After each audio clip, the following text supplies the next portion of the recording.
한국은 미국 납세자의 피를 빨아먹는 뻔뻔한 기생충입니다. 15년째 미국 황금 시간대를 장악한 엘리트 앵커 사라 젠킨스가 카메라 앞에서 핏대를 세우며 내뱉는 말입니다. 그녀는 매일같이 한국을 미개한 나라로 짓밟으며 막대한 부와 명예를 쓸어담고 있는 것이죠. 그녀에게 한국은 시청률을 위한 쓰레기통, 그 이상도 이하도 아닙니다. 그런데 지금 세상 무서울 것 없던 그녀의 얼굴이 하얗게 질려 사시나무처럼 떨리고 있습니다. 목숨보다 귀한 19살 외동딸이 바로 그 쓰레기통이라 부르던 한국 한복판에서 흔적도 없이 증발해버린 겁니다. 침뱉던 우물에 제 발로 기어들어간 사라는 지옥 같은 72시간을 마주합니다. 그리고 며칠 뒤 그녀는 50만 명의 미국인들이 지켜보는 생방송에서 자신의 모든 커리어를 내던지며 허절한 눈물로 무릎을 꿇고 맙니다. 도대체 이 오만한 혐한 앵커를 굴복시킨 대한민국의 진짜 모습은 무엇일까요? 그녀의 세계관이 완벽하게 산산조각 나는 그 통쾌한 현장을 지금 확인해 보십시오. 그 전에 잠깐 이야기를 시작하기 전에 구독과 좋아요 눌러주시면 정말 감사하겠습니다. 어디에서 듣고 계신지도 댓글에 남겨주시고 함께 해주세요. 저는 사라 젠킨스입니다. 미국 최고의 보수 언론 폭스뉴스의 간판 앵커 자리는 아무나 오를 수 있는 곳이 아니죠. 매일 밤 9시 스튜디오 카메라에 붉은 불빛이 켜지면 저는 수백만 명의 시청자들 앞에서 세상을 향해 거침없이 독서를 내뿜는 사람입니다. 제 등 뒤로는 미국 전역의 지도가 화려하게 빛나고 있고 프롬프터 위로는 제가 직접 다듬은 날카로운 문장들이 흘러가고 있는 겁니다. 특히 제가 가장 즐겨 쓰는 단골 소재, 아니 시청률을 끌어올리기 위한 가장 완벽한 희생양은 바로 한국이었습니다. 여러분, 우리가 왜 저 아시아의 작은 반도, 국가의 피 같은 세금을 쏟아부어야 합니까? 그들은 우리의 안보 우산 아래서 안일하게 무임승차를 즐기며 우리 납세자들의 등골을 빼먹는 기생충 같은 존재들인 겁니다. 이 한마디면 시청자들의 반응은 폭발적으로 솟구쳤습니다. 방위비 분담금 수치부터 한미 무역 적자, 통계까지 제 입에서 나오는 차가운 숫자들은 언제나 한국을 향한 날 선 비수였던 것이죠. 제게 그 나라는 그저 돈만 밝히고 안 보는 미국의 기대는 혐오스럽고 무능한 작은 땅덩어리에 불과했습니다. 카메라 앞에서 한치의 떨림도 없이 유창하게 원고를 읽어내려갈 때면 저는 제가 세상의 모든 진실을 꿰뚫고 있다고 믿어 의심치 않았습니다. 벽면을 가득 채운 언론인 상패들과 최고 시청률을 알리는 크리스탈 트로피들이 제 삶의 훈장처럼 빛나고 있었으니까요. 그 누구도 저를 가르칠 수 없다고 생각할 만큼 오만했던 겁니다. 제가 틀렸을 수도 있다는 생각은 단 1초도 해본 적이 없었죠. 하지만 밖에서는 피도 눈물도 없는 냉혈한 앵커일지라도 집 문을 열고 들어서는 순간 저는 그저 한 아이의 엄마인 겁니다. 제게는 세상 무엇과도 바꿀 수 없는 목숨 같은 외동딸 클로이가 있습니다. 남편과 이혼 후 오직 제 품에서만 애지중지 키워낸 눈에 넣어도 아프지 않을 아이였죠. 그런데 언제부터였을까요? 클로이의 방이 온통 보라색 포스터로 도배되기 시작한 것이 말입니다. 3년 전쯤 아이는 BTS라는 한국 가수들에게 푹 빠져버렸습니다. 처음엔 그저 10대 소녀들의 흔한 유행병이겠거니 금방 지나가겠거니 하고 대수롭지 않게 넘겼습니다. 하지만 클로이의 증세는 점점 심해지는 겁니다. 제 용돈을 털어 두꺼운 한국어 교재를 사오더니 밤새 방에 틀어박혀 알 수 없는 꼬부랑 글씨를 노트에 빽빽하게 적어 내려가더군요. 심지어는 주방에서 알 수 없는 매운 냄새를 풍기며 떡볶이라는 한국 음식을 만들다 냄비를 태워 먹은 적도 있었죠. 한국 드라마를 자막 없이 보겠다며 화면에서 눈을 떼지 못하는 딸을 볼 때면 저는 한심함을 감출 수가 없었습니다. 클로이, 그 춤추는 애들이 도대체 뭐가 대단하다고 그러니? 쓸데없는데 시간 낭비하지 말고. 대학 진학 준비나 신경 쓰렴. 제가 클로이의 열정에 찬물을 끼얹을 때마다 아이는 상처받은 눈으로 저를 쳐다봤습니다. 저는 딸이 왜 그렇게 그 낯선 나라의 문화에 열광하는지, 그 노래 가사가 아이에게 어떤 위로를 주는지 단 한 번도 진지하게 물어본 적이 없었죠. 그저 무시하고 깎아내리기 바빴던 겁니다. 제게 한국은 철저한 혐오의 대상이었으니까요. 그러던 어느 날 대학생이 된 클로이가 폭탄 선언을 하는 겁니다. 이번 방학 때 친구 엠마와 함께 서울로 여행을 가겠다는 거였죠. 제 입에서는 즉각 날카로운 비수가 날아갔습니다. 내가 아르바이트로 모은 돈으로 가는 거니 굳이 말리지는 않겠다만 엄마한테 그 잘난 나라 자랑은 늘어놓을 생각하지도 마라. 방위비나 축내는 그 뻔뻔한 나라에 대체 왜 가겠다는 건지 이해할 수가 없구나. 아이는 더 이상 제게 대꾸조차 하지 않았습니다. 차갑게 굳은 얼굴로 돌아서서 캐리어에 짐을 챙길 뿐이었습니다. 클로이가 한국으로 떠나기 전날 밤 커다란 짐가방을 끌고 거실로 나왔을 때도 저는 서재에 앉아 다음날 방송할 원고에 빨간 펜으로 밑줄을 긋고 있었습니다. 한국은 미국의 혈세를 증발시키는 밑빠진 독입니다. 이 자극적인 문구에 별표를 치며 흡족해하고 있었죠. 엄마, 나 내일 가. 등 뒤에서 들려오는 딸의 섭섭한 목소리에 저는 고개조차 돌리지 않고 서늘하게 대답했습니다. 그래, 조심해서 다녀와. 그게 끝이었습니다.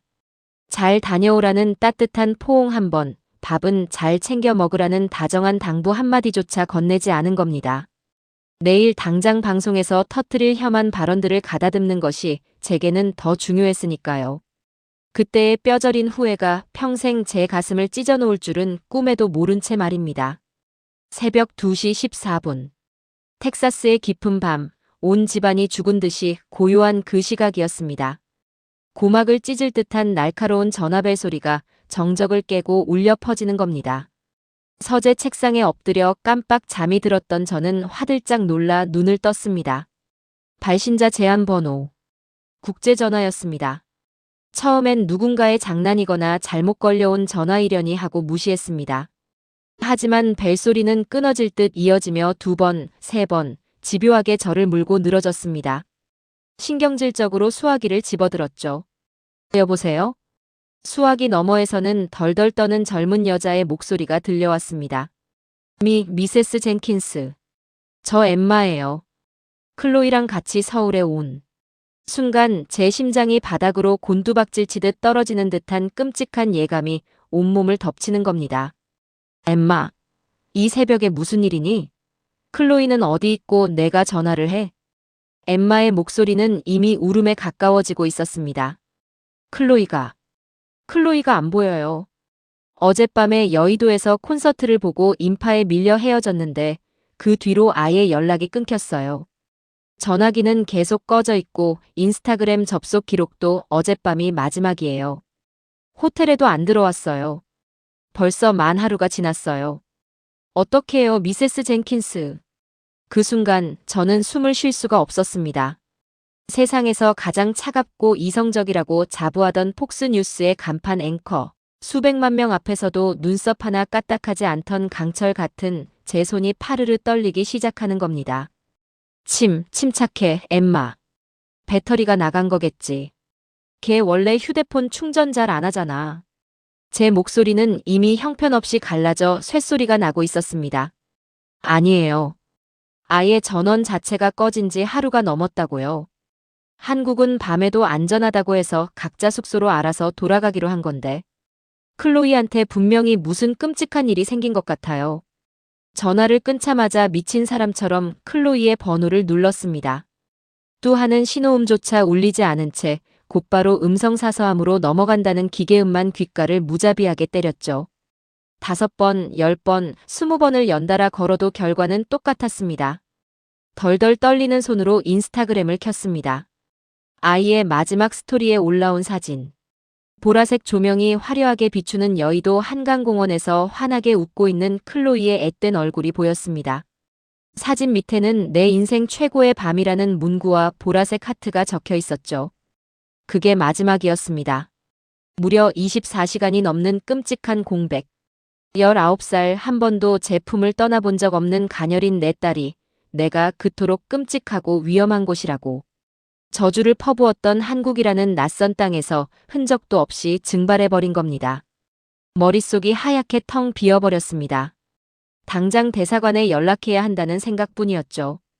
덜덜 떨리는 손으로 인터넷을 뒤져주한 미국 대사관의 비상 연락망을 찾아냈습니다. 신호음이 가고 무미건조한 직원의 목소리가 들려왔습니다. 도와주세요. 내 딸이 한국에서 실종됐습니다. 벌써 24시간째 연락이 안 된다고요. 당장 그 나라 경찰을 풀어서 찾아주세요. 저는 거의 비명을 지르다시피 소리쳤습니다. 하지만 돌아오는 대답은 저를 더욱 미치게 만들었죠. 미세스 젠킨스, 진정하십시오. 성인이 연락 두절된 지 24시간 미만인 경우 현지 경찰의 즉각적인 수사 개시 기준에 부합하지 않을 수 있습니다. 규정과 절차에 따라 한국 경찰에 협조 요청을 공문으로 넣겠습니다. 담당자가 배정될 때까지 대기해 주십시오. 절차, 규정, 매뉴얼. 제가 매일 밤 방송에서 그토록 앵무새처럼 떠들어대던 그 형편없는 미국식 선진 시스템이 지금 내 딸의 목숨을 담보로 한가하게 시간을 끌고 있는 겁니다. 규정 따위가 대체 무슨 소용입니까? 공문을 보내고 절차를 밟는 그 지옥 같은 시간 동안 내 딸이 그 끔찍한 나라의 뒷골목에서 무슨 일을 당하고 있을지 누가 안단 말입니까? 수화기를 집어 던지듯 끊어버리고 바닥에 털썩 주저앉았습니다. 참았던 눈물이 왈칵 쏟아졌습니다. 아이가 떠나기 전날 밤 따뜻하게 안아주지도 않고 싸늘하게 등을 돌렸던 제 뒷모습이 시퍼런 칼날이 되어 제 심장을 난도질하는 겁니다. 그게 내 딸과의 마지막 대화면 어쩌지? 그 차가운 인사가 마지막이면 어쩌지? 이렇게 영영 내 전부인 클로이를 잃어버리는 건 아닐까? 걷잡을 수 없는 공포가 식은땀이 되어 온몸을 흥건하게 적셨습니다. 가만히 앉아 전화를 기다릴 수는 없었습니다. 내 딸은 내가 찾아야만 했죠. 미친 듯이 서재 서랍을 뒤집어 엎어 먼지 쌓인 여권을 찾아냈습니다. 다행히 달라스 공항에서 아침에 출발하는 인천행 직항 항공편이 한 자리 남아 있었습니다. 티켓값이 수천 달러인지 비행시간이 얼마나 걸리는지 따위는 눈에 들어오지도 않았죠. 손을 벌벌 떨며 결제 버튼을 누르고는 당장 캐리어에 아무 옷이나 쑤셔 넣기 시작했습니다. 방송국 보도국장에게 전화를 걸어 사직서를 던지듯 소리쳤습니다. 클로이한테 문제가 생겼어. 나 한국에 간다. 당분간 내 자리 비워둬. 수화기 너머로 미쳤냐는 국장의 분노 섞인 고함이 들렸지만 가차없이 끊어버렸습니다. 곧이어 동료 앵커가 황급히 전화를 걸어오더군요. 사라, 제정신이야? 내가 한국에 간다고. 내가 매일같이 미개한 후진국이라고. 방송에서 침을 튀기며 욕하던 그곳에 내 발로 직접 간다는 게 말이 돼? 동료의 말이 날카로운 비수가 되어 꽂혔습니다. 맞습니다. 저는 평생을 바쳐 시청률을 위해 한국을 모욕하고 짓밟았습니다.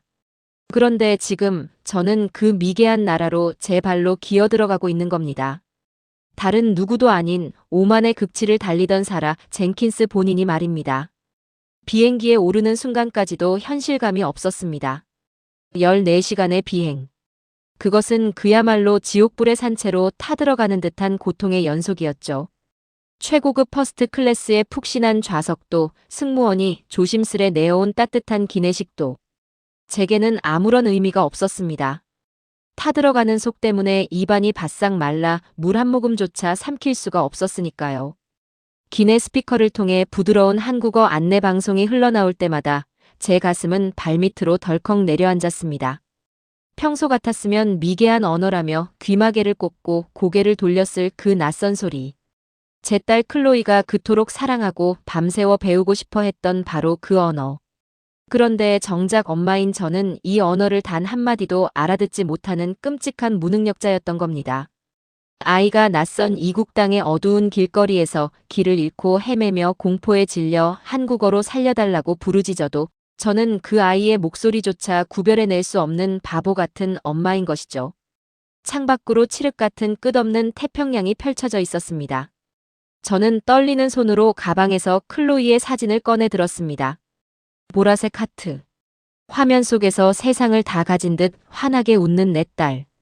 사진 위로 뜨거운 눈물이 뚝뚝 떨어져 번졌습니다. 비행기가 아시아 대륙을 향해 날아갈수록 제 머릿속을 꽉 채우고 있던 오만한 숫자들은 점점 형체를 잃어가고 있었습니다. 방위비 분담금 50억 달러. 주한미군 28,500명. 천문학적인 무역 적자. 제가 한국을 깎아내리기 위해 자랑스럽게 외워두었던 그 차가운 숫자들 뒤에 피가 흐르고 숨을 쉬는 진짜 사람이 살고 있다는 사실을 저는 왜 단 한 번도 생각하지 못했을까요? 내 피 같은 혈세가 낭비되는 나라라고 침을 튀기며 저주를 퍼부었지만 지금 그 나라 어딘가에 내 심장과도 같은 딸이 짐승처럼 혼자 버려져 있다는 사실이 저를 미치게 만들었습니다. 두 손을 꽉 쥐었습니다. 손톱이 손바닥을 깊게 파고들어 핏방울이 맺힐 지경이었지만 가슴이 찢어지는 아픔에 비하면 손의 통증 따위는 전혀 느껴지지조차 않았습니다. 손님 여러분, 잠시 후 우리 비행기는 대한민국 인천국제공항에 도착하겠습니다. 승무원의 차분한 안내방송이 무덤 같던 기내의 정적을 깼습니다. 14시간의 지옥 같았던 비행이 드디어 끝나가고 있었죠. 뜬 눈으로 밤을 지새운 제 눈은 시뻘겋게 핏발이 서 있었고 헝클어진 머리와 눈물 자국으로 얼룩진 얼굴은 더 이상 잘 나가는 엘리트 앵커의 모습이 아니었습니다. 비행기 바퀴가 거친 마찰음을 내며 활주로에 닿는 순간 제 심장은 터질 듯이 요동치기 시작했습니다. 이 낯선 땅, 한국어 한마디 할 줄 모르는 백인 여자. 돈과 숫자밖에 모르는 오만방자한 미국인 앵커. 저는 지금 그 모든 가식과 알량한 자존심을 쓰레기통에 처박아 버리고 그저 잃어버린 새끼를 찾아 울부짖는 비참한 짐승이 되어 이 땅에 첫 발을 딛고 있는 겁니다. 클로이는 살아있을까요? 내가 평생을 바쳐 그토록 끔찍하고 미개하다고 욕했던 나라의 무법천지 속에서 내 가엾은 딸은 대체 어디서 공포에 떨고 있는 걸까요? 그때까지 저는 정말 상상조차 하지 못하고 있었습니다. 제가 평생을 저주하고 조롱했던 그 나라가, 그리고 그 나라의 이름 모를 사람들이 내 딸을 어떻게 품어주고 지켜내고 있었는지를 말입니다. 제 15년에 견고했던 세계관이 수백만 조각으로 박살나며 송두리째 무너져 내릴 그 거대한 충격의 시간이 바로 지금부터 시작되고 있었던 겁니다. 비틀거리는 다리를 이끌고 인천국제공항의 입국장 문을 나서는 순간 저는 제 두 눈을 의심할 수밖에 없었습니다. 14시간의 비행 내내 제 머릿속을 지배했던 한국의 모습은 제가 지난 15년 동안 스튜디오 카메라 앞에서 핏대를 세우며 떠들어댔던 그대로였습니다. 낙후된 시설, 매연과 먼지로 가득한 거리, 무질서하게 엉킨 사람들과 불친절한 눈빛들.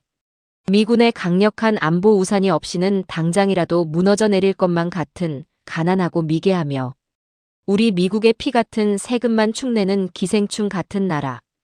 그것이 폭스뉴스의 간판 앵커인 제가 철석같이 믿고 있던 대한민국의 민낯이었으니까요. 하지만 제 눈앞에 펼쳐진 거대한 공항의 풍경은 그야말로 제 오만한 편견을 비웃는 듯한 엄청난 충격 그 자체였던 겁니다. 축구장 몇 개를 합쳐놓은 듯한 압도적인 규모의 터미널은 먼지 한 톨 없이 거울처럼 반짝이고 있었고 숨이 턱 막힐 정도로 미래지향적인 유선형의 건축물들이 우아하게 뻗어 있었습니다. 화장실을 잠깐 들렀을 때도 텍사스의 댈러스 공항이나 뉴욕 JFK 공항 구석구석에 찌들어 있던 그 흔한 쓰레기 악취나 바닥에 들러붙은 껌. 자국 따위는 눈을 씻고 찾아봐도 보이지 않았죠.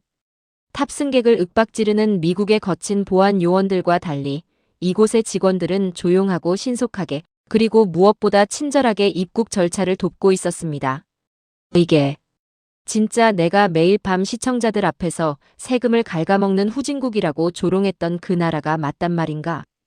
벌어진 입을 다물지 못한 채 저는 멍한 정신을 다잡고 도망치듯 택시 승강장으로 향했습니다. 당장 딸의 행방을 쫓는 게 먼저였으니까요. 새벽 공기를 가르며 서울 도심으로 미끄러지듯 달리는 택시 안에서 저는 창밖의 풍경에서 도저히 눈을 뗄 수가 없었습니다. 8차선으로 시원하게 뚫린 거대한 고속도로 위로는 흠잡을 데 없이 매끄러운 아스팔트가 깔려 있었고 한치의 오차도 없이 일정한 간격으로 빛을 뿜어내는 가로등이 도로를 대낮처럼 밝히고 있었죠.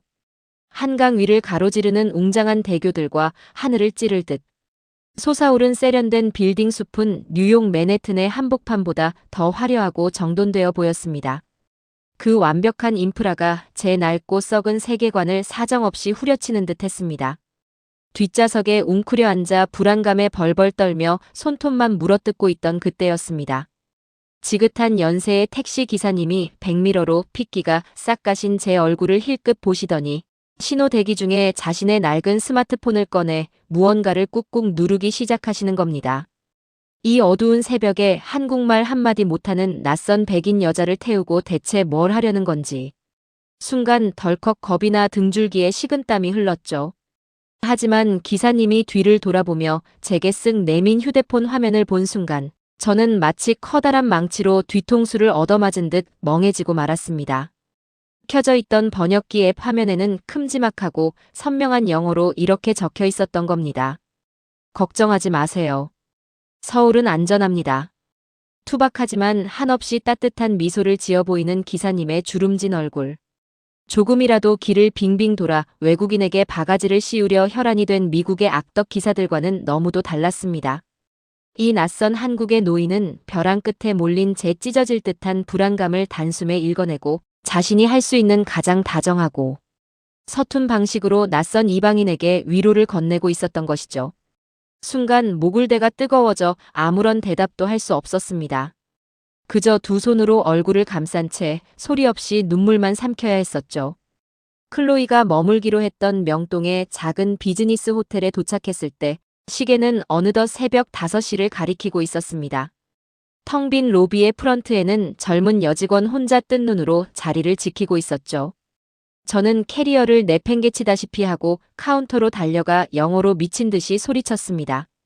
내 딸이 실종됐어요. 제발 경찰 좀 불러주세요. 벌써 하루가 넘게 연락이 끊겼다고요. 헝클어진 머리와 핏발선 눈으로 고래고래 소리를 지르는 제 모습에 직원은 당황할 법도 한데 그녀는 이내 차분하고 진지한 눈빛으로 바뀌더니 또렷한 영어로 대답하는 겁니다. 진정하세요, 부인. 제가 최대한 도와드릴게요. 그러더니 그녀는 서랍에서 작은 메모지를 꺼내 3개의 번호를 정성스럽게 적어 내려갔습니다. 112는 경찰, 119는 구급, 그리고 1330은 24시간. 영어 통역이 지원되는 외국인 관광 핫라인입니다. 미국이었다면 어땠을까요? 팁으로 $20짜리 지폐를 손에 쥐어주지 않는 이상 911에 직접 전화해서 알아봐라며 귀찮은 듯 어깨를 으쓱하고 마는 게 너무나도 당연한 상식입니다. 자기 업무 범위를 단일 인치라도 벗어나는 일에는 절대 시간과 에너지를 허비하지 않는 철저한 자본주의 사회니까요. 그런데 이 젊은 직원은 메모지를 쥐어주는 것으로도 모자라 직접 수화기를 들어 남대문 경찰서로 향하는 택시를 호출해 주었습니다.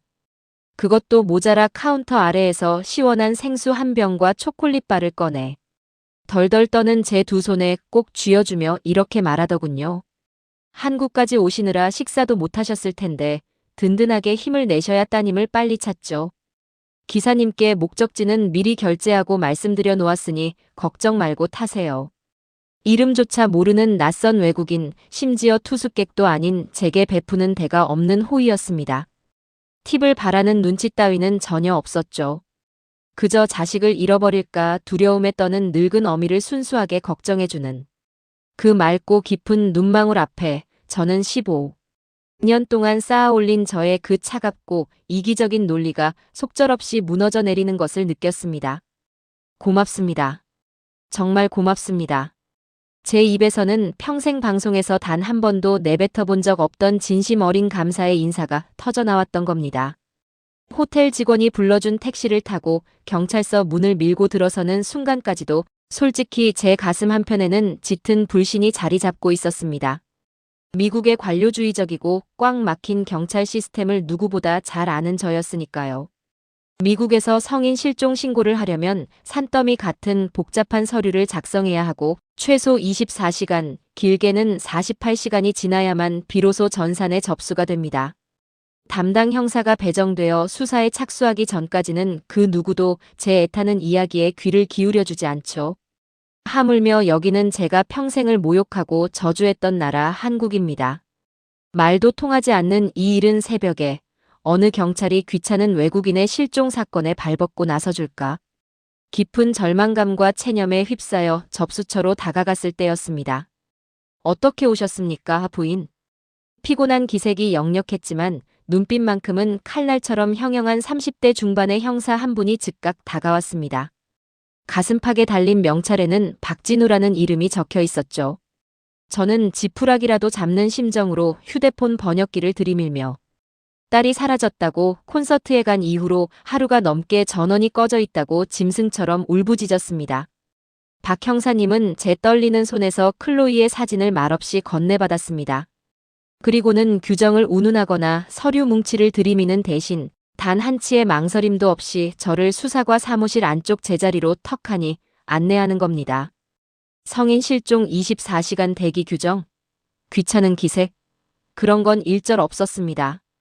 그는 곧바로 자신의 책상에 놓인 모니터 2대를 켜고 클로이가 마지막으로 목격되었던 여의도 한강공원 일대의 방대한 CCTV 화면망을 통째로 띄우기 시작했습니다. 따님이 마지막으로 스토리를 올린 시간이 밤 10시경이군요. 방탄소년단 콘서트 때문에 인파가 엄청났을 텐데 그 시간대부터 이 일대 카메라를 모조리 돌려보겠습니다. 걱정 마시고 여기 앉으세요. 박 형사님은 서툰 영어 단어들과 스마트폰 번역기를 적극적으로 섞어가며 저를 안심시켰습니다. 모니터 화면 속에는 콘서트가 끝나고 지하철역을 향해 쏟아져 나오는 수만 명의 거대한 인파가 개미떼처럼 일렁이고 있었죠. 곳곳에서 보라색 응원봉 불빛이 번쩍거리는 그 혼란스러운 돗대기 시장 속에서 내 딸을 무슨 수로 찾는단 말인가. 덜컥 겁이 나고 짙은 절망이 다시 밀려왔습니다. 하지만 박 형사님은 화면 속으로 빨려 들어갈 듯이 얼굴을 바짝 들이밀고는 매의 눈으로 영상을 하나하나 분석해 나가기 시작했습니다. 10분, 30분, 그리고 1시간. 마우스의 휠을 쉴 새 없이 돌리고 의심되는 인물이 나오면 화면을 최대치로 확대하고 다시 시간을 뒤로 돌렸다가 주변 골목의 다른 각도 카메라로 수십 번을 넘나드는 그야말로 고되고 지난한 작업이었습니다. 등줄기에 땀이 흥건하게 배고 충혈된 눈을 연신 비벼가면서도 그는 단 한 번도 짜증 섞인 한숨을 쉬거나 시계를 쳐다보지 않았습니다. 마치 자신의 친동생이나 조카를 찾는 사람처럼 화면에서 단 1초도 눈을 떼지 않는 겁니다. 그 헌신적인 뒷모습을 지켜보며 벤치에 앉아 다리를 오들오들 떨고 있던 제가 참다 못해 조심스럽게 물었습니다. 형사님, 다른 중요하고 다급한 강력 사건들도 많으실 텐데 이 외국인의 실종 의심 사건 하나에 1시간이 넘도록 이렇게까지 매달려도 되는 건가요? 제가 아는 시스템에서는 도저히 상상할 수도 없는 일이라서요. 그러자 모니터에 시선을 고정한 채 키보드를 두드리던 박 형사님이 무심하지만 제 가슴을 정통으로 내리치는 묵직한 한마디를 던지는 겁니다. 다른 일도 중요하지만 지금 어머니가 애타게 딸을 찾고 계시잖아요. 눈앞에서 가족을 잃어버린 어미가 우는데 경찰이 당연히 해야 할 일을 하는 겁니다. 어머니가 딸을 찾고 있잖아요. 그 평범하고 따뜻한 단어가 시퍼런 비수가 되어 제 얼어붙은 심장을 꿰뚫었습니다. 미국에서는 그저 귀찮은 미해결 사건 번호로 치부되어 서류 더미 속에 묻혔을 제 딸이 이영만리. 낯선 한국의 경찰에게는 반드시 찾아내어 어미의 품으로 돌려보내야 할 귀한 자식으로 대우받고 있었던 겁니다. 그 순간 저는 흐르는 눈물을 더 이상 주체하지 못하고 두 손으로 얼굴을 파묻은 채 어린아이처럼 소리내어 엉엉 흐느끼기 시작했습니다. 한국을 향해 방위비가 어쩌고 혈세가 어쩌고 도둑놈들이라고 떠들어대며 밥벌이를 했던 제 알량하고 더러운 입을 그 자리에서 갈기갈기 찢어버리고 싶을 만큼 지독한 수치심이 몰려왔던 것이죠. 찾았습니다. 어머니, 여기 보세요. 그렇게 무려 1시간 20분이라는 인고의 시간이 흘렀을 무렵 정적을 깨는 박 형사님의 다급한 외침이 터져나왔습니다. 용수철처럼 튀어올라 모니터 앞으로 달려갔죠. 그가 떨리는 손가락으로 가리킨 화면 구석.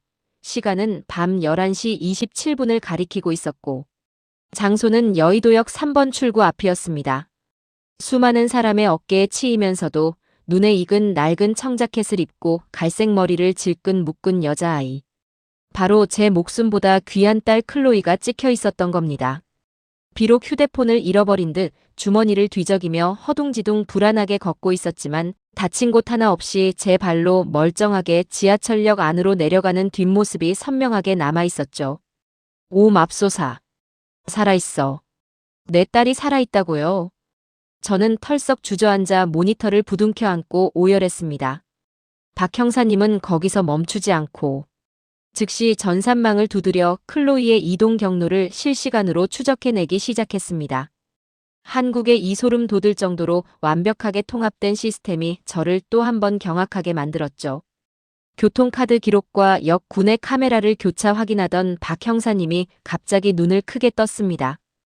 따님이 여의도역에서 지하철을 타고 서울역으로 이동했고 서울역 구내 카메라에 새벽 첫 KTX 고속열차에 탑승하는 모습이 찍혀 있습니다. 부산역 카메라에서도 하차하는 장면이 확인됐어요. 지체할 시간 없이 당장 부산으로 내려가셔야 합니다.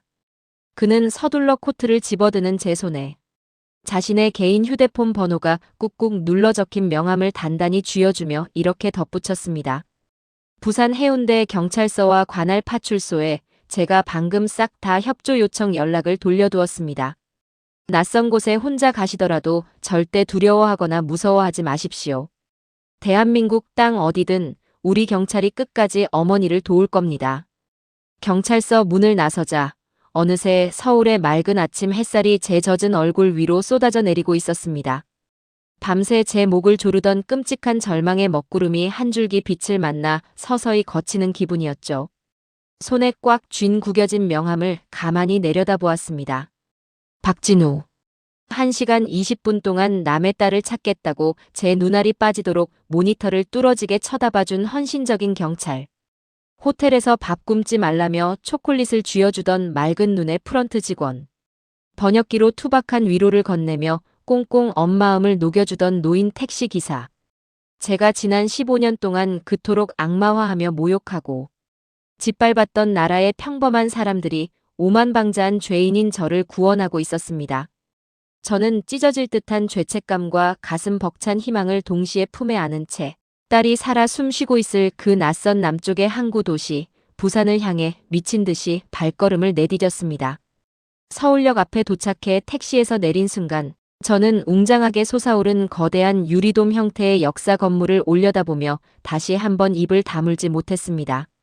제가 방송에서 매일같이 앵무새처럼 떠들어대던 그 가난하고 미개한 나라의 모습은 온데간데 없고 뉴욕의 그랜드 센트럴 역이나 시카고의 유니언 역보다 훨씬 더 거대하고 현대적인 공간이 눈앞에 펼쳐져 있었던 겁니다. 바닥은 거울처럼 빛나고 있었고 그 수많은 인파가 바쁘게 오가는데도 소리치거나 무질서하게 부딪히는 사람. 하나 없이 모든 것이 물 흐르듯 완벽한 질서 속에서 움직이고 있었습니다. 매표소로 달려가 더듬거리는 영어로 가장 빨리 출발하는 부산행 티켓을 달라고 외쳤을 때 유창한 영어를 구사하는 승무원이 내민 티켓의 가격과 시간을 보고 저는 제 두 눈을 의심해야만 했었죠. 서울에서 부산까지 325km 거리를 가는데 겨우 2시간 40분밖에 안 걸린다고요? 게다가 요금이 고작 43달러, 우리 돈으로 약 6만 원라고요? 미국에서 텍사스 댈러스에서 휴스턴까지 비슷한 거리를 암트랙 기차로 이동하려면 무려 5시간 반이라는 지루한 시간을 참아내야 합니다. 게다가 툭하면 연착되기 일쑤고 요금은 150달러를 훌쩍 넘어가기 십상이죠. 그런데 이 나라는 미국의 절반도 안 되는 요금으로 2배나 빠른 속도로 대륙을 가로지른다는 겁니다. 승강장으로 내려가 흰색 유선형의 날렵한 KTX. 고속열차를 마주했을 때의 그 압도적인 위용은 아직도 잊을 수가 없습니다. 외벽에 시커먼 기름때가 껴있고 페인트가 여기저기 벗겨져 있는 미국의 낡은 기차들과는 차원이 달랐습니다. 마치 방금 우주선 공장에서 갓 뽑아낸 듯 매끄럽고 완벽한 자태를 뽐내고 있었으니까요. 지정된 좌석에 털썩 주저앉아 창밖을 멍하니 바라보고 있을 때 열차가 미끄러지듯 부드럽게 승강장을 빠져나가기 시작했습니다. 이내 도심을 벗어난 기차는 무서운 속도로 가속을 붙이기 시작하더군요. 제 휴대폰에 GPS 속도계 앱을 켜보니 숫자는 순식간에 시속 200km, 250km를 넘어 마침내 300km를 돌파하고 있었습니다. 그런데 정말 소름이 돋을 정도로 기가 막혔던 건 그 엄청난 속도로 폭주하고 있는데도 기차 안은 고요한 도서관처럼 조용했고 테이블 위에 올려둔 뜨거운 커피의 수면이 거의 흔들리지 않을 정도로 완벽한 승차감을 유지하고 있었다는 겁니다. 미국에는 이런 기차가 없다. 텍사스에서 캘리포니아까지 가려면 낡은 기차로 꼬박 이틀 밤낮을 덜컹거리며 가야 하는데 세상에서 가장 위대한 초강대국이라고 매일 밤 목에 핏대를 세우며 떠들던 내 조국에도 없는 이 엄청난 인프라를 내가 그토록 무시하던 이 작은 나라가 완벽하게 갖추고 있었단 말인가. 창밖으로 휙휙 지나가는 아름다운 산천과 번듯한 도시들을 바라보며 저는 밀려오는 부끄러움에 쥐구멍에라도 숨고 싶은 심정이었습니다. 우리가 세금으로 지켜줘야만 간신히 버틸 수 있는 연약한 나라라는 제 오만방자한 착각이 속절없이 박살나고 있었던 것이죠. 그때였습니다. 제 옆자리에 앉아있던 40대 초반의 말끔한 정장 차림의 한국인 남성분이 조심스럽게 영어로 말을 건네오는 겁니다. 저기 실례지만 안색이 너무 안 좋으신데 괜찮으십니까? 따뜻한 물이라도 한 잔 드릴까요? 평소에 저였다면 낯선 동양인 남자의 호의를 경계하며 차갑게 고개를 돌렸을 겁니다. 미국 대중교통 안에서 낯선 이가 말을 거는 건 10중 8구 돈을 구걸하거나 나쁜 의도를 품은 경우가 대부분이니까요. 하지만 14시간의 비행과 뜬 눈으로 지새운 밤, 그리고 자식을 잃어버렸다는 극도의 공포에 짓눌려 있던 저는 그 따뜻한 목소리 한마디에 그만 무장 해제되고 말았습니다. 내 딸이 어젯밤부터 연락이 끊겨서 찾으러 가는 길이에요. 서울 경찰이 아이가 부산으로 내려간 기록을 찾아줬는데 부산 지리도 전혀 모르고 그 아이가 지금 어디서 무얼 하고 있을지 생각하면 숨이 막혀 죽을 것만 같아요. 제가 두서없이 눈물을 쏟아내며 하소연하자 남성분은 놀란 눈치더니 이내 표정을 진지하게 굳히며 자신의 노트북을 펼쳐드는 겁니다. 따님이 19살 배낭여행객이라고 하셨죠? 그렇다면 비싼 호텔보다는 해운대 근처의 외국인 게스트하우스에 머물 가능성이 가장 큽니다. 제가 그 일대에 있는 안전하고 평점 좋은 게스트하우스 목록과 연락처를 싹 다 뽑아드릴 테니 제 휴대폰 화면을 사진으로 찍어두세요. 그는 무려 20분이 넘는 시간 동안 자신의 출장 업무도 제쳐둔 채 인터넷을 샅샅이 뒤져 20곳이 넘는 게스트하우스의 리스트를 정리해 제게 내밀었습니다. 경찰서에 가셔서 이 리스트를 보여주며 하나씩 전화를 돌려달라고 하시면 훨씬 수월할 겁니다. 꼭 무사히 찾으실 수 있을 테니 너무 절망하지 마십시오. 그는 명함 한 장을 건네며 부산에서 통역이나 도움이 필요하면 언제든 부담 없이 연락하라는 당부까지 덧붙였습니다. 도대체 왜 이러는 걸까요? 이름도 국적도 모르는 방금 기차. 옆자리에서 처음 만난 늙고 초라한 외국인 여자에게 바라는 것. 하나 없이 이런 엄청난 선의를 베푼다는 게 제 머리로는 도저히 이해가 가지 않았습니다. 도대체 당신들은 왜 이렇게까지 저를 도와주는 겁니까? 제 떨리는 질문에 그는 그저 빙그레 웃으며 대답하더군요. 어머니가 귀한 딸을 잃어버려 애를 태우고 계시잖아요. 자식 키우는 부모 마음은 세상 어디나 다 똑같은 거니까요. 또다시 그 부모라는 단어였습니다. 이 나라 사람들은 어떤 시스템이나 금전적인 대가, 법적인 의무가 아니라 그저 눈앞에 고통받는 사람이 있다는 사실 하나만으로 망설임 없이 손을 내밀고 있었던 겁니다.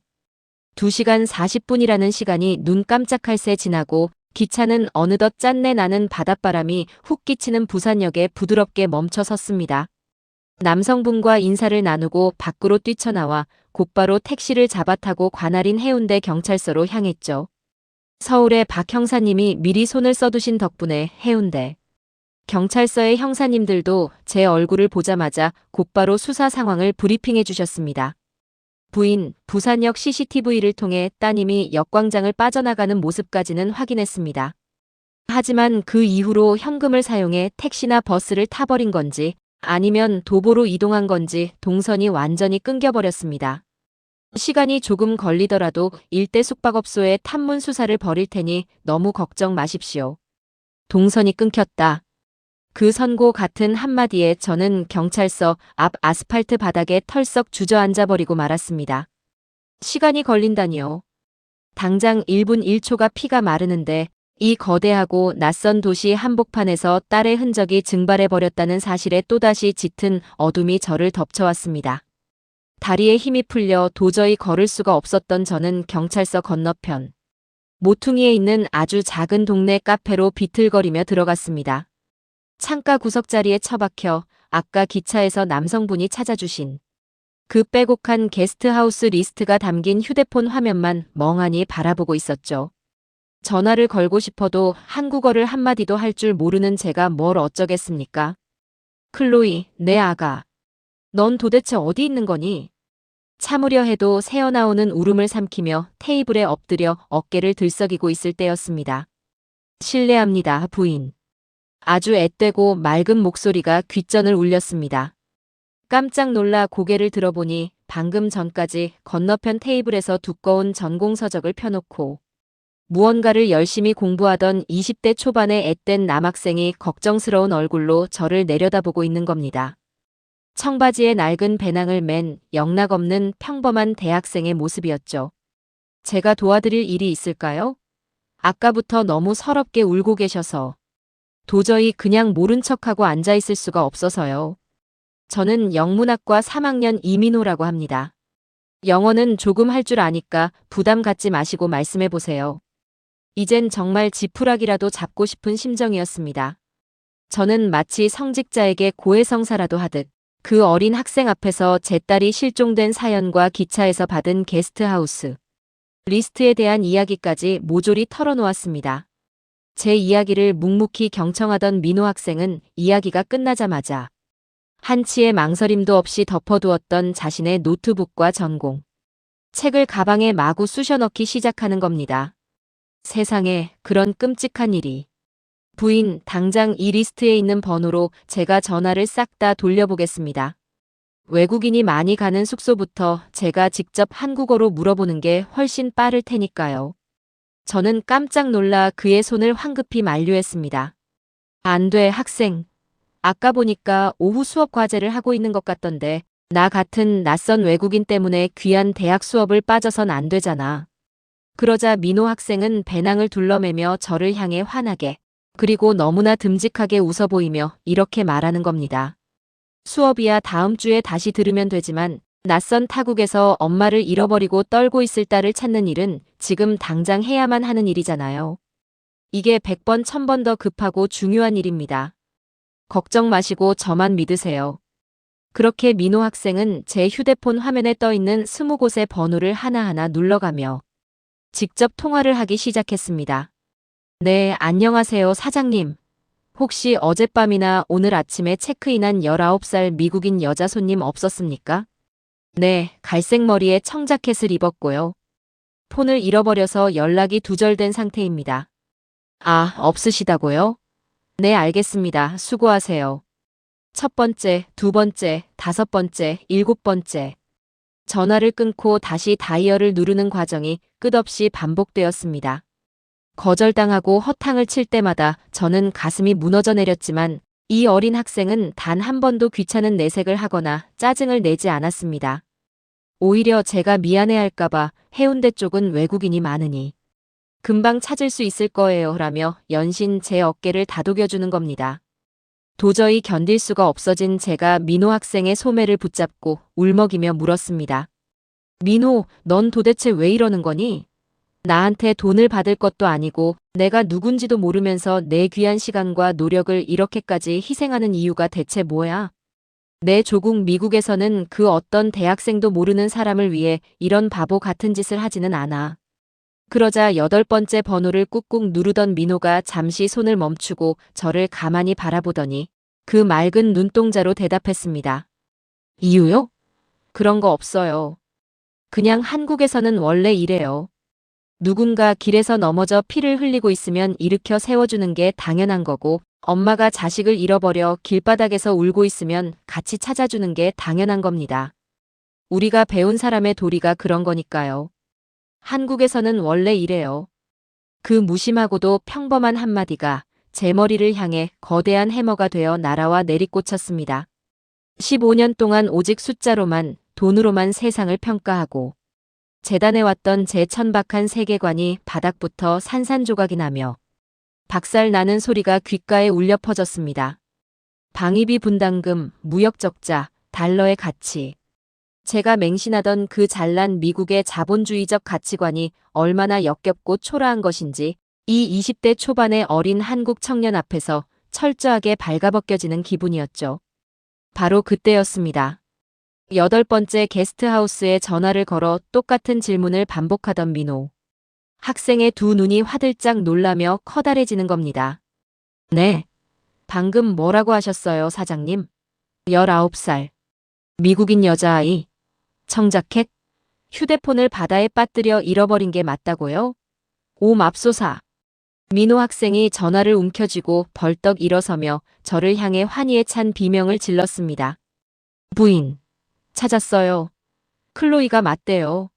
해운대 안쪽 골목에 있는 작은 게스트하우스에 무사히 살아있대요.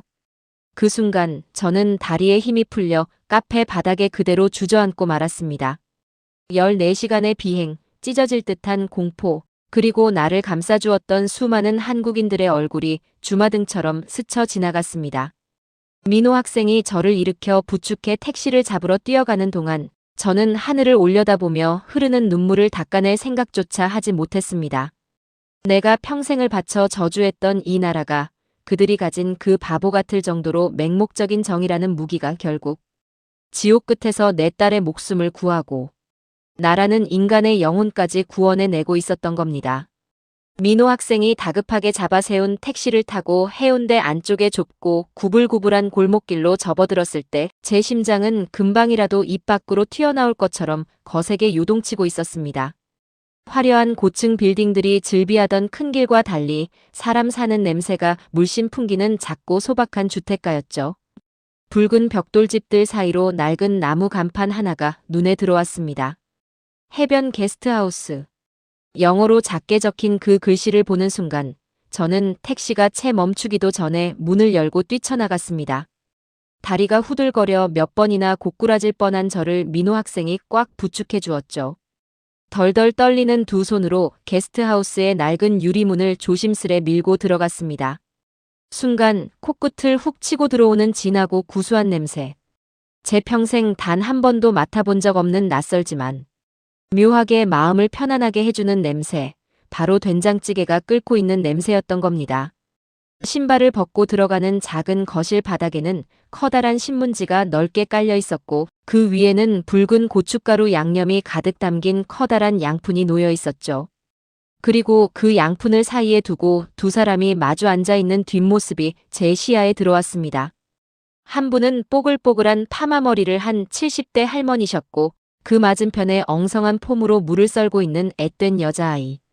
익숙한 갈색 머리, 며칠 전 텍사스 집에서 입고 나갔던 바로 그 낡은 청자켓. 클로이였습니다. 제 목숨보다 귀한 내 딸, 영영 잃어버린 줄만 알았던 내 전부가 살아서 그것도 낯선 한국의 노인과 마주 앉아 환하게 웃으며 요리를 하고 있었던 겁니다. 클로이. 제 갈라진 비명소리에 칼을 들고 있던 아이가 화들짝 놀라 뒤를 돌아보았습니다. 저를 발견한 클로이의 커다란 눈에서 굵은 눈물방울이 뚝뚝 떨어지더니 아이는 양푼을 내팽개치고 맨발로 달려와 제 품에 와락 안겼습니다. 엄마가 여기를 어떻게 온 거야? 나 폰을 잃어버려서 엄마한테 연락도 못하고. 얼마나 무서웠는지 알아? 아이는 제 품에 얼굴을 파묻고 엉엉 소리내어 울기 시작했습니다. 아이의 머리를 쓸어내리는 제 손도 온몸도 사시나무처럼 떨리고 있었죠. 자초지종을 들어보니 기가 막혔습니다. 여의도에서 콘서트를 보고 인파에 휩쓸려 친구와 헤어진 클로이는 밤바다를 보겠다며 무작정 기차를 타고 부산으로 내려왔던 겁니다. 그런데 해운대 방파제에서 셀카를 찍으려다 그만 바다에 휴대폰을 퐁당 빠뜨려 버린 것이죠. 미국 번호는 당연히 외우지 못했고 폰이 없으니 SNS 로그인도 막혀버려 그야말로 국제 미아가 되어버렸던 겁니다. 그때 부엌에서 앞치마에 손을 닦으며 50대 중반의 게스트하우스 여사장님이 나오셨습니다. 이름이 김영희라고 하셨죠. 그리고 클로이와 함께 물을 썰고 있던 분은 옆집에 사시는 최말순 할머니라고 민호 학생이 통역을 해주었습니다. 영애 사장님은 길을 잃고 엉엉 울고 있던 클로이를 우연히 발견하고는 자기 게스트하우스로 데려오셨던 겁니다.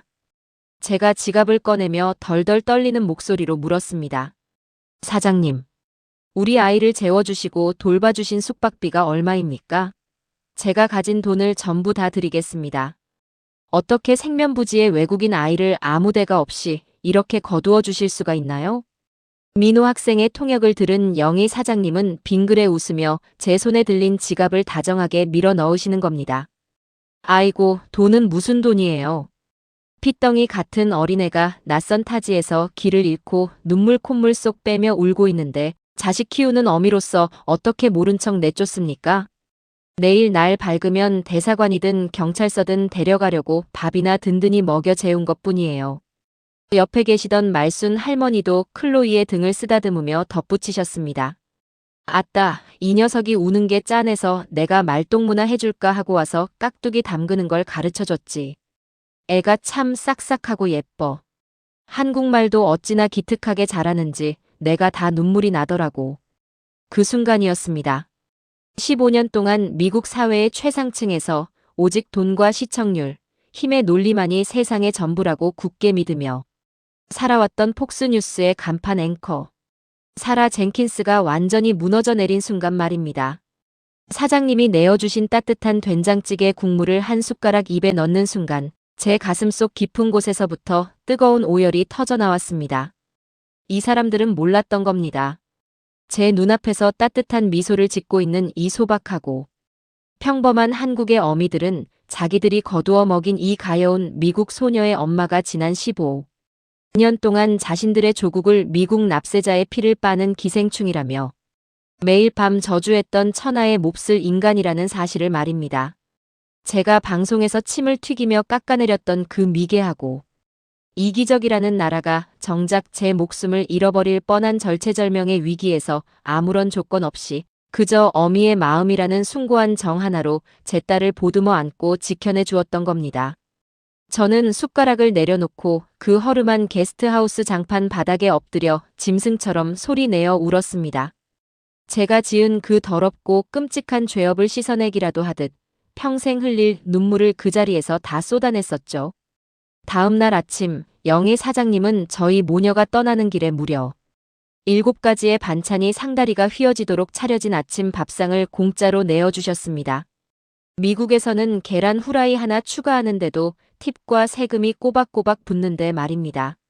말순 할머니는 클로이가 직접 버무린 깍두기를 소중하게 반찬통에 담아 품에 안겨주시며 꼭 다시 놀러오라고 주름진 손을 흔들어 주셨습니다. 서울로 올라오는 KTX 기차 안에서 저는 품에 안긴 딸아이의 정수리에 얼굴을 묻고 굳게 다짐했습니다. 이 위대한 나라에 지은 제 끔찍한 죄를 제 남은 인생을 다 바쳐서라도 반드시 씻어내겠다고 말입니다. 며칠 뒤 미국 텍사스로 돌아온 저는 예전과 다름없이 매끈한 정장을 입고 폭스뉴스의 저녁 9시 생방송 앵커석에 앉아 있었습니다. 제 앞에 프롬프터에는 보도국에서 작성한 한국의 방위비, 무임승차를 규탄한다는 자극적인 대본이 붉은 글씨로 흘러가고 있었죠. 카메라에 빨간 불이 들어오고 수백만 명의 미국 시청자들이 제 입술만 바라보고 있던 그 숨막히는 순간, 저는 조용히 프롬프터를 끄는 리모컨 버튼을 눌러버렸습니다. 부조정실에서 국장이 미쳤냐며 고함을 지르는 소리가 인이어를 찢을 듯 울렸지만 저는 흔들림 없이 카메라를 정면으로 응시하며 입을 열었습니다. 시청자 여러분, 저는 오늘 대본에 없는 저의 가장 부끄러운 고백을 하나 하려고 합니다. 저는 지난 15년 동안 이 자리에서 여러분을 속였습니다. 저는 한국을 미개하고 돈만 밝히는 안보의 무임승차국이라고 조롱해왔습니다. 하지만 며칠 전 그 나라에서 제 딸이 실종되었을 때 저는 제가 얼마나 끔찍한 거짓말쟁이였는지 뼈저리게 깨달았습니다. 스튜디오는 그야말로 찬물을 끼얹은 듯한 정적에 휩싸였습니다. 저는 떨리지만 단호한 목소리로 말을 이어갔습니다. 절차와 규정을 따지며 저를 외면했던 미국의 대사관과 달리 한국의 박진우 형사는 외국인의 딸을 찾기 위해 자신의 밤을 새우며 CCTV를 뒤져주었습니다. 20대 대학생 이민호 군은 자신의 전공 수업을 내팽개치고 저를 위해 수십 통의 전화를 돌려주었습니다. 그리고 부산의 김영애 사장님과 최말순 할머니는 길 잃은 낯선 미국 소녀에게 따뜻한 방과 된장찌개를 아무런 대가 없이 내어주셨습니다. 왜 그렇게까지 도와주느냐는 저의 질문에 그들은 하나같이 이렇게 대답했습니다. 부모 마음은 다 똑같으니까요. 시청자 여러분, 대한민국은 숫자로 평가할 수 있는 나라가 아닙니다. 그들은 세계 어느 나라보다 완벽한 시스템을 갖추었으면서도 그 시스템 위에 사람을 향한 맹목적이고 뜨거운 사랑, 정을 얹어 사는 진정한 선진국입니다. 제가 틀렸습니다. 한국이 답이었습니다. 저의 15년 혐한 방송을 이 자리를 빌려 깊이 사죄드립니다. 이단 5분간의 파격적인 양심 선언은 생방송이 끝나기가 무섭게 SNS를 타고 폭발적으로 퍼져나갔습니다. 사흘 만에 리트윗 50만을 훌쩍 넘겼고 CNN과 BBC를 비롯한 전 세계 주요 언론들이 긴급 속보로 저의 참회를 타전했죠. 분노한 보수 시청자들의 항의도 있었지만 저의 용기 있는 고백에 눈물을 흘리며 우리가 한국을 몰라봤다. 한국인들의 그 놀라운 마음에 감동했다는 미국인들의 뜨거운 찬사가 미국 전역을 뒤흔들었던 겁니다. 제 앵커로서의 커리어는 흠집이 났을지 모르지만 제 영혼만큼은 평생 느껴본 적 없는 깊은 평화와 환희로 가득 차올랐습니다. 올 여름 저는 딸 클로이와 함께 다시 한국행 비행기 티켓을 결제했습니다. 이번에는 취재나 일 때문이 아니라 저의 두 번째 고향이 된 부산의 그 낡은 게스트하우스를 찾아가 김영애 사장님과 최말순 할머니께 넙죽 큰 절을 올리고 따뜻한 된장찌개를 함께 먹기 위해서 말입니다. 15년 동안 한국을 미워하며 불을 쌓았던 오만한 미국 엘리트 앵커의 이 충격적이고도 감동적인 72시간 어떻게 들으셨습니까? 돈과 시스템이 지배하는 냉혹한 자본주의의 최정점에 서 있던 미국 앵커의 무릎을 꿇린 것은 핵무기도 막강한 자본도 아니었습니다. 길 잃은 낯선 이방인에게 기꺼이 따뜻한 아랫목을 내어주고 국밥 한 그릇을 푹 퍼서 먹여보내는 우리 한국인들만의 그 위대하고 고귀한 정이었습니다. 그리고 그 짙은 정과 세계 최고의 치안 시스템은 결코 하루아침에 하늘에서 뚝 떨어진 것이 아니죠.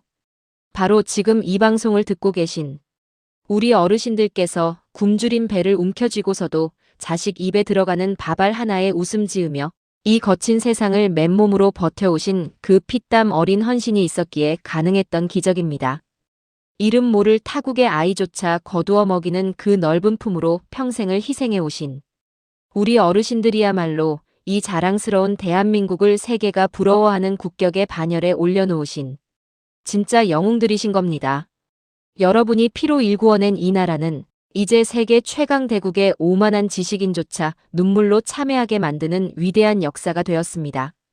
오늘도 그 귀하고 값진 삶의 무게를 묵묵히 견뎌오신 어르신들께 깊은 존경과 감사의 마음을 다해 고개 숙여 인사드립니다. 여러분의 그 따뜻한 응원과 공감이 이 채널을 지탱하고 더 좋은 이야기를 찾아 나서게 하는 가장 큰 힘이 됩니다. 이 가슴 뜨거운 사연에 함께 눈시울을 붉히셨다면 화면 아래의 구독과 좋아요 버튼을 꼭 한번 눌러주시고 댓글로 여러분의 지혜롭고 따뜻한 삶의 이야기들을 함께 나누어 주시길 부탁드립니다. 날씨가 많이 변덕스럽습니다. 끼니 거르지 마시고 늘 건강하시기를 두 손 모아 기도하겠습니다. 당신의 그 치열했던 삶은 그 자체로 온 세상의 존경을 받아 마땅한 가장 눈부신 보석입니다. 오늘도 참으로 고생 많으셨습니다. 당신은 우리 대한민국의 영원한 자랑이십니다.